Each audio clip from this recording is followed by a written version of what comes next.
big key because as I was preparing for this presentation, I kept going around in circles, and the one thing that came to my mind was, when I was a child, I thought I was a child. I spoke as a child.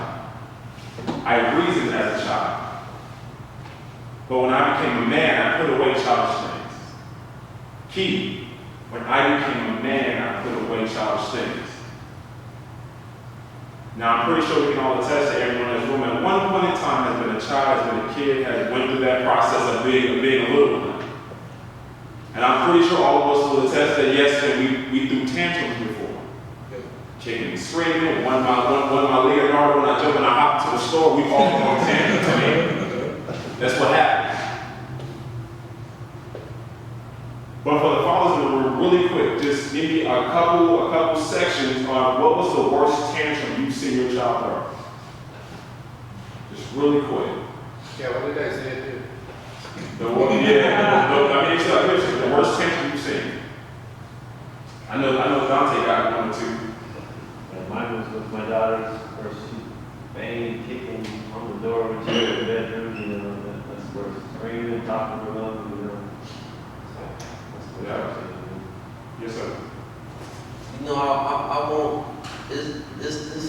I don't know if it's really a tantrum, but just the worst thing that's happened for me and one daughter. She hung up on me. I called back, we talked for a second, she hung up on me again. Good. So, I think that's worse than the tantrum. Oh yeah, like you bang calls. I get some right into that. You didn't call me back. I'm with you. One more, Dante. My daughter was toy store. Was upset she only got one Barbie. Oh. And wanted to grab everything at the cash register and fling it. She's mad. She's mad, right? Put it down. I mean, that's real. We've seen it. For those who are not following, I'm pretty sure you've seen a kid in the store on the linoleum just going in. You're like, man, I wish. When I have a child, I wish. What? I did the same thing. My daughter's 9 months, and I'm like, every time I see a kid go through, I'm just like, oh, cool, I wish you would. But I know my responsibility is a little different because I'm asking my baby girl. No, hey. But even when I see it, I feel that, we all agree, it's kind of embarrassing when you see it. If it's happening to you or you see somebody else, it's like, man, I feel bad for that parent. I feel bad for people that I see this going on. I feel bad for myself that I have to watch and I can't intervene. But I've seen adults throw the same type of tantrums. You get mad because the door says push or pull and you do the opposite. You try to snap the thing off. I've heard adults on the phone with Sprint because you didn't pay your bill on time, so you have a tantrum, you cussing, you yelling, turn my service back on. So you should have paid your bill. Don't tell me what It's a tantrum. We'll take it one step further. I've seen men throw tantrums. You get mad because you don't get a promotion. You get mad because your wife or your girlfriend or somebody said something wrong to you when you know you were in the wrong. You throw a tantrum. So what we tend to do as kings, we take our crown off and we go back to that 5-year-old kid, that 2-year-old kid, because you didn't get your way and throwing a tantrum. As a king, you're supposed to not allow that kid in you to speak louder than the king. And that's tough because every single time as men, when something happens, we want to run to our cave, play with our toys, and not attack challenges, not go through things.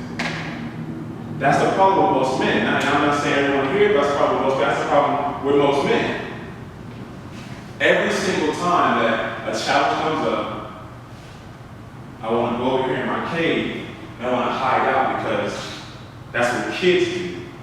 It's a natural reaction because in every king is a kid, every kid is a king. We can see from David, when he was fighting Goliath, he was a kid, 14 years old, but the king in him knew, okay, now I'm about to get this. But our job as kings is to not allow the kid in us to start talking louder than the king in us, because that's when you get situations where you hide into a cave, you play with your toys, and hope everything, when you look out, everything is all good. I'll give you 2 examples. Every single day there's 121 suicides. Out of those 121, 93 are men. In 2007, I could have been a part of anything. Because when a situation came up, I thought as a child, I spoke as a child, I was understanding life challenges as a child. So I said, my only way out is to go in my cave. And now I'm thinking like a man, I said, I have one option. That's to kill myself.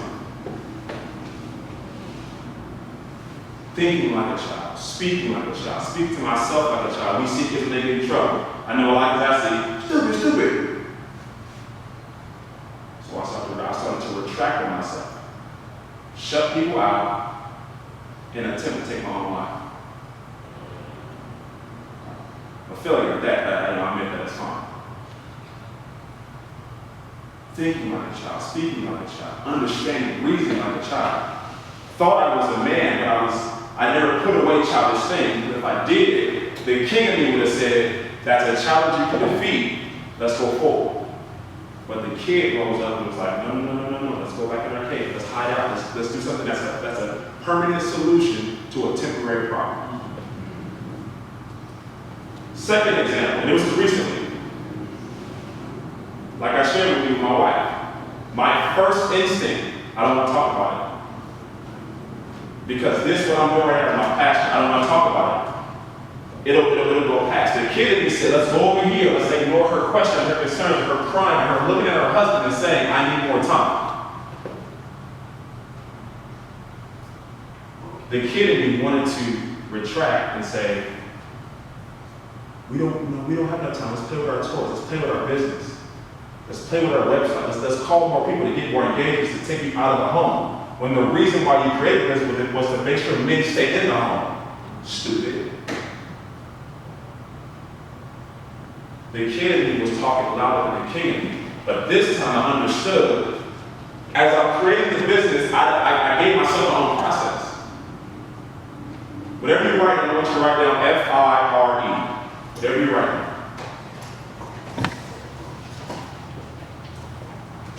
And for me, when I looked at, and Isaiah and I always talk about it, reminding yourself what your reasons, what your why is, and then eventually with your why. My why is the business. I want to give my daughter and my son hopefully to be a platform when I die that they can say, my name is on this, so I can do whatever I want. I don't have to ask someone else for backing for something, because my father laid a foundation for me with wealth, my rich with wealth, so I can do whatever I want and have a platform to do it on. So as I'm looking, I'm like, man, how am I going to fix the situation with my wife right now? I said, you have to have faith in your ability to be a king. Because the number one thing with men, if you don't believe you can do it, nobody else will. You can tell me all day that I'm a phenomenal husband, I'm a phenomenal father, everything else, that I'm the greatest things in sliced bread. If I don't believe it, whatever you say to me doesn't mean it. So you have to have faith in your ability to know that you can face a challenge, you can defeat your demons, your monsters, and sometimes your queens, but you have to have faith that you can do that. You have to walk in a certain way where you know that I walk into a room, I'm a king. I talk to my spouse, I'm a king. I talk to my children, I'm a king. The world knows this because I believe it first. Before I see anybody else, I know that I have a crown. You have to go and seek that inspiration. Whatever it is. For me, it's music. For me, it's talking to other men and understanding that they have something to give me. I get inspired by that. When I get inspired by that, it goes back to me understanding that I can do it because I have faith in me. I talk to Greg a lot. And Greg, half time, Greg, he gave me nuggets, man. No, I don't have to really say much to him. But he's like, hey, I need you to do this. And I'm like, man, that just inspired me. You need to know it because we're going through this. My wife and I'm probably talking through, but I'm still feeling a certain type of way. So he gives me fuel to know, okay, you can be a king. Let's go, let's do it. Tie that into the relationships you have. It is impossible to be a king if you don't reach out to other kings and get filled up. Impossible. If you research your favorite king, the history of everything else, they had little buddies that were kings everywhere else. They had partners that they were hearing that you needed gold, that you get some copper or something, then you needed some land. Hey, let's just draw something up. Let's marry our kids because we're buddies. We're both kings. We have things that we can trade with each other, but the relationship was a kingdom relationship. You have to have kingdom relationships in order for you to move past the challenge. With this situation with my wife that we just came from, I had to reach out to other kings that can help me in certain situations. We have to begin to edify others.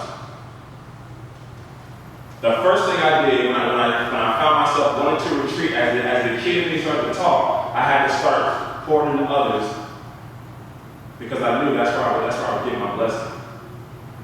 Because as much as I talk to Nick and our group through the group chat, I'm constantly pouring. And their responses on their testimonies and their messages is filling me up because I know I was put on this earth to serve. So when I edify others, I begin to get blessed. That lights a fire within me to know that you have a crown. With those 93 men that took their own life, we lost 93 kings. 93 solutions to a problem. 93 problem solvers. We can't get them back. Because most of us, when something happens, we go further and further to the dark, further and further away from our issues and our problems and our monsters and our demons.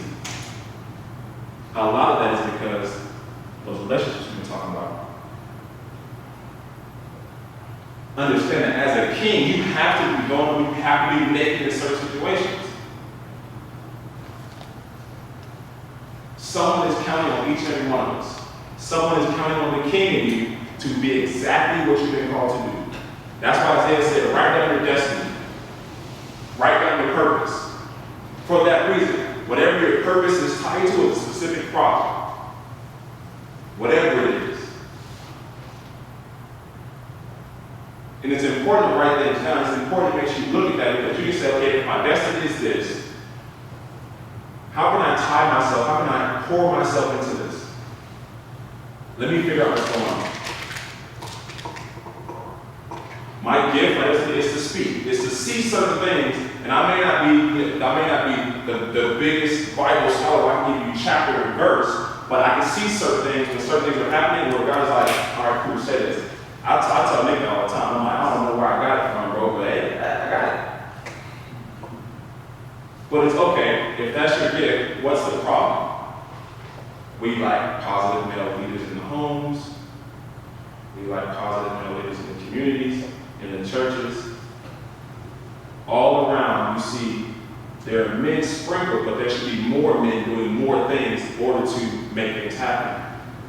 I always ask this question. You wonder why when men get together, stuff starts to move and shake. Certain things start to shift because as men, when they come from the earth, we have dominion and control over that thing. So when we start speaking, it's like walls start shaking, mountains start moving because we have a specific gift as men. So this is why I do what I do, because I know certain men need to hear exactly what they need to hear. And it's not coming from me, because I can't tell a man how to be another man because I was never raised by a man. I can't tell a man that.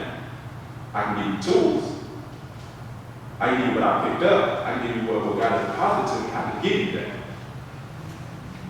I can build other kings because I also reach the kings to build me up as well. So with the community piece, when you surround yourself with kings, it's easy for you to rule your kingdom. It's easy for you to have certain power and authority. Because someone's constantly pouring into you exactly what you need as a king. You're not going to be perfect. But you will have the perfect ability to reach other kings and say, where am I lacking in this? And how can I build this up? Okay, you gave me this. Okay, you're lacking in this. Let's work to build each other up. When you don't have any gaps in your community, it's crazy. As much stuff as you see going on right now, as much chaos and hell is on earth, it seems to me a lot of men they're going in their caves now. I'm gonna sit right here, I'm gonna kill my toys because Let me look out. Is everything good? Okay, no, okay, we still, let's go in our cave. Instead of understanding what a king is supposed to do, well, I'm not going to retreat because the challenge that we're facing is my challenge too. There's a specific problem that's in the earth, and we're solutions. We're problem solvers, difference makers. Your number's called. All of our numbers are called to get in the game and actually start doing what we've been called to do. A lot of us are doing it.